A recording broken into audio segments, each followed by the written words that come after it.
So just as we spoke about in the first trimester, there are women who are going to experience vomiting in pregnancy, and it can become excess to a point whereby it's termed as hyperemesis gravidarum. Now, what you want to prevent is dehydration, because when a woman is vomiting, she's losing fluids, and so you want to make sure that you do not lose fluids to a point she becomes, dehydrated.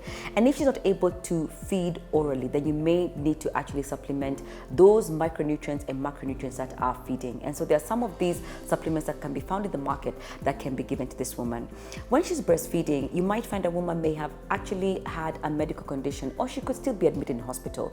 She may be diabetic, may have high blood pressure in pregnancy, and maybe she's struggling to eat and incorporate all the food groups into her diet, especially micro and macronutrients. So it's important that certain oral supplementations are given. Now, this could be in form of multivitamins, and this can also be in form of macronutrients that can come in powder form as well, so that you make sure at all times that this woman is healthy, because breast milk is necessity for the growth of this baby. It is important the baby receives all their micro and macronutrients through the breast milk, because in the first 6 months, the baby nutritional requirements are met through the mother's breast milk.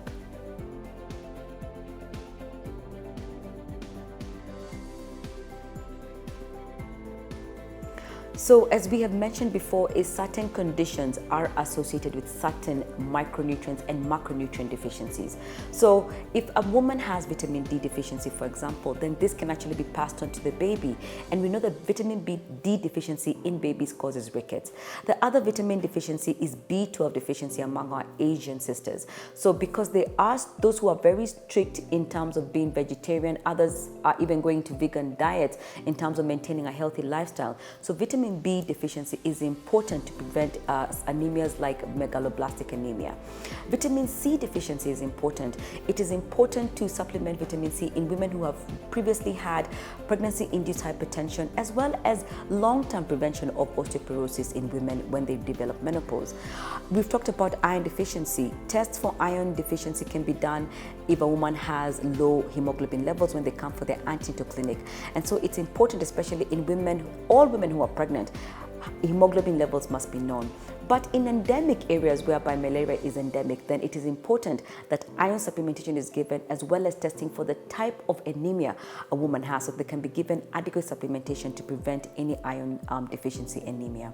So it is important that all macro and micronutrient deficiencies that a woman may be facing or feeling she's avoiding.